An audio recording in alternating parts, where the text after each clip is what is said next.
Ништо од апелите на сестрите Ѓоргиевски за спас на близу 500 крави. Институциите не отстапуваат и го спроведуваат решението на поранешниот министер Љупчо Николовски за одземање на добитокот. По прилогот на Алфа ветеринари од Агенцијата за храна во соработка со СВР Крива Паланка извршиле нов надзор. Оттаму велат дека направиле неуспешен обид за одземање на говедата како што предвидувале веќе донесените решенија.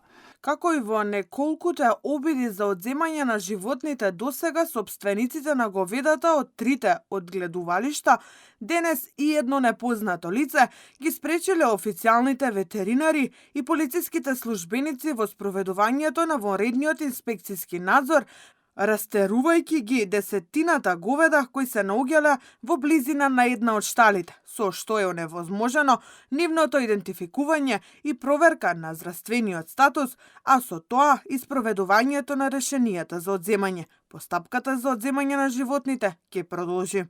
Агенцијата за храна и ветеринарство денеска се обиде да го спроведе решението изготвено во април минатата година, во кое стои дека добитокот наводно не бил чуван во соодветни услови, со што бил прекршен законот за благосостојба на животните. По сторијата на Алфа се огласи и локалната самоуправа. Првиот човек на Крива Паланка одржа пресконференција на која порача дека државата и институциите мора да го почитуваат законот и да го спроведат решението во целост. Ова не е само проблем на една партија или поединци кои што бараат внимание. Проблемот со напуштениот добиток е проблем за секој еден жител на Крива Паланка и секој еден кој што бил во изминатиот период гост на Крива Паланка. Нашите граѓани се заложници на едно семејство кое што се представува како честни земјоделци, сточари, а во позадина врши тортура и на животните и на граѓаните. И сето тоа од лична причина, од материјални причини. Како прв човек на општината се чувствувам повикан од вчерашното појавување на семејството одгледувачи токму на една од националните телевизии со намерно спинување на вистината, се со цел да предизвикаат емоција кај секој еден кој што не е запознаен со проблемот. И дел од жителите на градот и околината коментираа дека ова бил проблем со кој се соочуваат подолг период. Тврдат дека кравите им влегувале во нивите и дворовите, а неретко излегувале и на главниот пат кој води кон границата со Бугарија. Сестрите да не глумат жртви. Таткото од казино нека излезе и нека си ги прибере. Со години наназад, без разлика кој е на власт, кравите се пуштени низ градот и прават штета.